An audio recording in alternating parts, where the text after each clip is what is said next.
Ready, set, go. Hey everyone. It's been quite a year, hasn't it? We've all been kind of stuck inside with this pandemic, and those of us who have video game related hobbies, have really gotten to focus on those lately.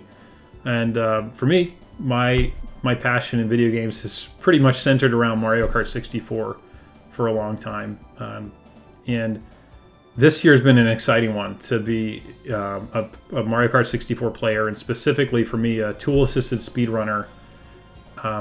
Back in August, we had this sort of great awakening within the games when Forest 64 came out of nowhere, as far as it seemed to us, and started uploading some surprising videos in August, and some new red shell skips on Rail Raceway, and then most interestingly to me, when I saw him uploading videos, was this Toad's Turnpike trick where he was using red shells to do things that didn't make sense to me. And it turns out that Forrest had watched a video by Micro 500 that I had also watched, but hadn't really appreciated the impact or the usefulness of those things, about undefined sections and how you can use those with section jumps to really trick the game in a lot of ways. And that's what he was doing on Toad's Turnpike. And when I saw him doing that, I reached out to him on Discord, started chatting, and we did a video call. And right then and there, we were able to figure out how to apply what he was doing with shells, how to apply that in time trials. And I got my first overall world record. So did a lot of other people, because I posted my time, and then right away, tons of people are there trying to play for the new strategies. We're improving the strategies, lots of collaboration, and ultimately a totally new way to play that course. And that happened for a lot of courses. We have new shortcuts, whether completely new shortcuts like Sherbetland. There just wasn't a shortcut in time trials before. Now there is. There's actually a couple of them. Or just completely changed shortcuts, like on Luigi Raceway, where there's a new shortcut on Japanese, and there's also a new shortcut on the US version. And it's been really fun to be involved in that. I've uploaded a bunch of videos about that. Maybe I'll do a video on more of the process of discovery for some of those that I was involved in at some point. But that's not the point for this video. The point for this video is looking not so much at shortcut, but now the non-shortcut strategies. So, shortcut's really cool, and that's really exciting to find a new shortcut. Non-shortcut is where there's just been a lot of years of people grinding and playing against ghosts and discussing strategies, and it's exciting to find a new way to go through the course without taking a shortcut that is faster. And so that's what I want to talk about today. There's a few videos I've uploaded recently that are non-shortcut strategies, and let's look at those together. And then I want to search with you for possibly another. The first one here on Bowser's Castle is a use of the null tires, which is actually an explanation for the mystery boost that people had gotten in other parts of the game. And what you do is you get your tires out over the lava here, all 4 of them, and if you're able to fall below this bridge far enough, your tires will all get set to being over a surface of undefined or null. And if you then come back onto the course, you can drive across off-road sections with no speed loss. So that's what I do here for a completely new approach to the course. You can use a mushroom later in a spot that I'll explain then. And then the next part here is a new approach to mini turboing. When you do a mini turbo around a sharp corner, if you jump right after you get the mini turbo boost, you actually turn sharper and you don't lose speed. So it's about 0.01 to 0.02 faster. This is useful throughout the course and also on other courses like the first turn on Banshee Boardwalk, and probably other places that to be determined, like parts of Wario Stadium, for example. The next thing on Bowser Castle is that mushroom spot I mentioned.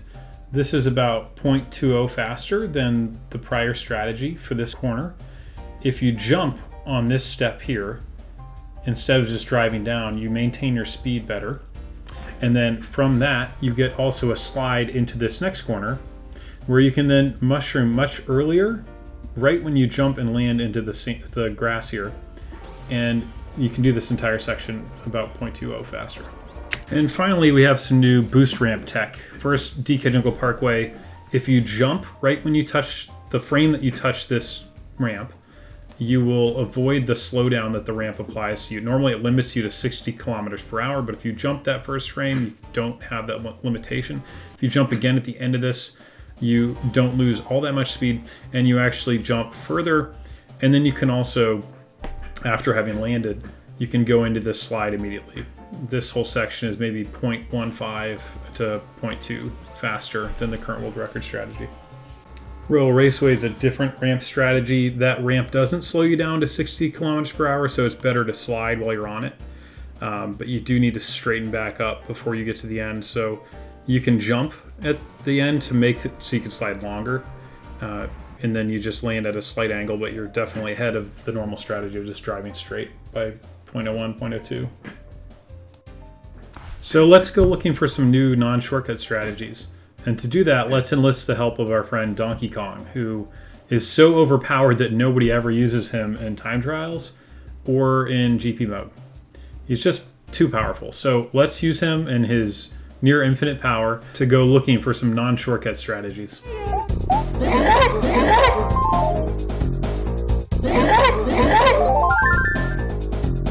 Okay.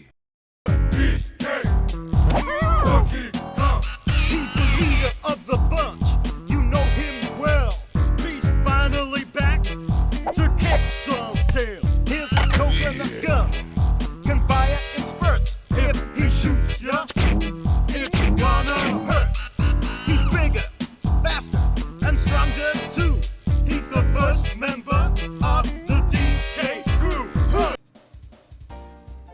Yeah, I'm gonna have to never listen to that again, I hope.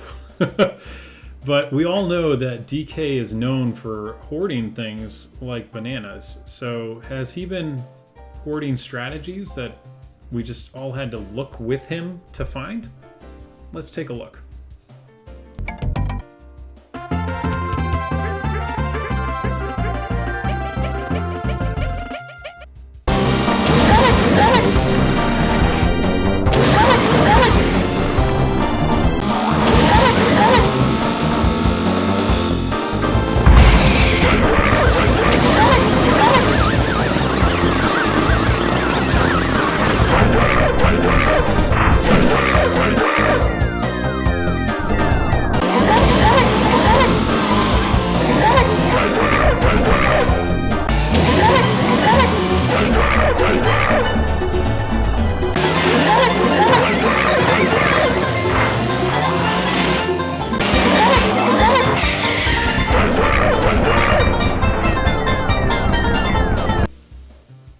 Okay, that wasn't going so well for DK, but let's take a look at Fraps Snowland.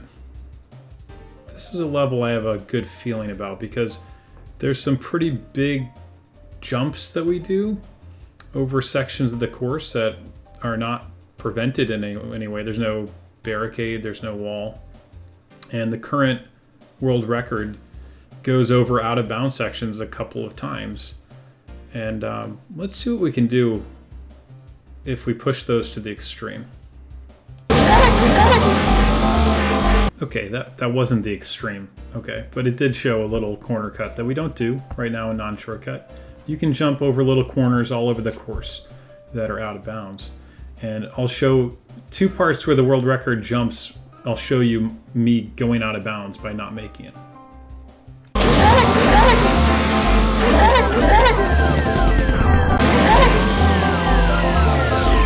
So let's start trying to get a bigger jump on turn one.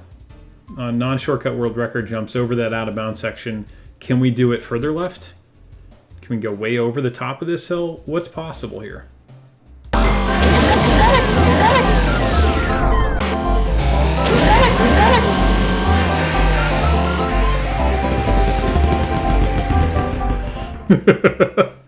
You could just go over that corner. You can just move over a little bit from where the non-shortcut folks jump over right now. You can do the whole continuum in between there, and then you can get over here, and you can jump over. And you know what? You can jump over much smoother and much easier if you move even further left. Let's take a look.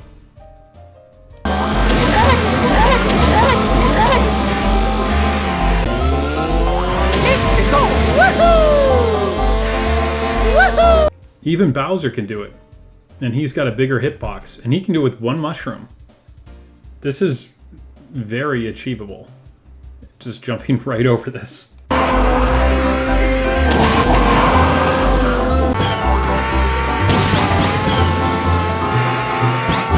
So I really don't know how we missed it for all these years, honestly.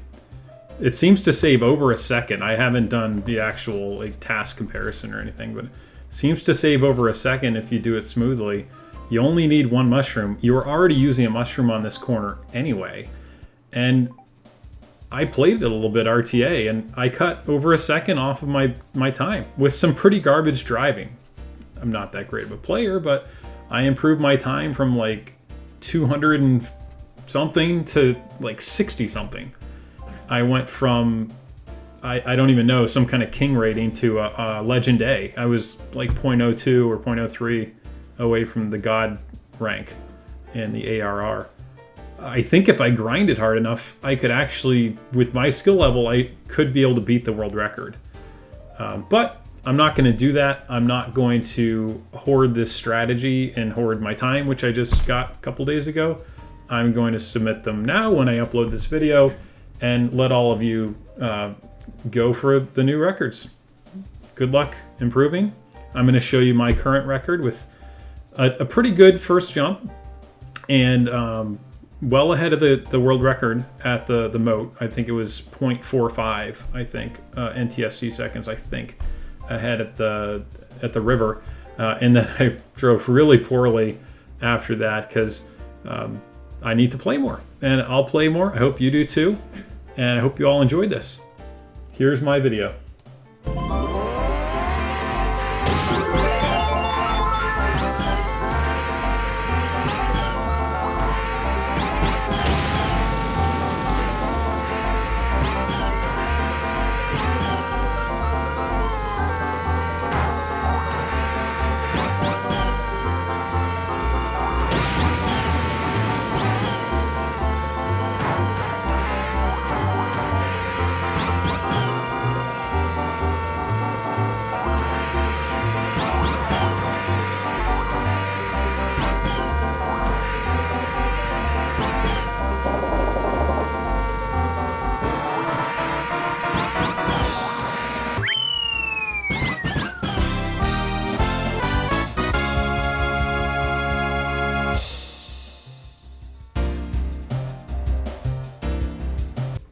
I hope you enjoyed this video. I put a little bit more effort into it to get a higher production value. I was inspired a bit by collaborating with Bismuth for a few months there. Micro 500, Forrest and I collaborated with Bismuth on a drive-through walls explanation video. That was a lot of fun. Bismuth puts a lot of effort into his videos to make them high quality. I decided to put a little bit more effort into mine to make them high quality. Plus, pretty cool to find something just sitting there in the open, over a second time save on Fraps Snowland. In non-shortcuts. So wanted to share it with all of you. I hope you enjoyed it. Let me know in the comments if you did, and maybe I'll do some more. Maybe go through the history of the world record or the new shortcut strategies that we came up with over the last few months. Maybe look at some optimal mini turbos. We now understand better how those work. Do an explanation video there. Maybe give me some ideas too in the comments too, if you're interested in something specific. So with that, I'm signing off, and good to be racing with you today. Congratulations in advance on any PR you might get with this strategy, and have fun.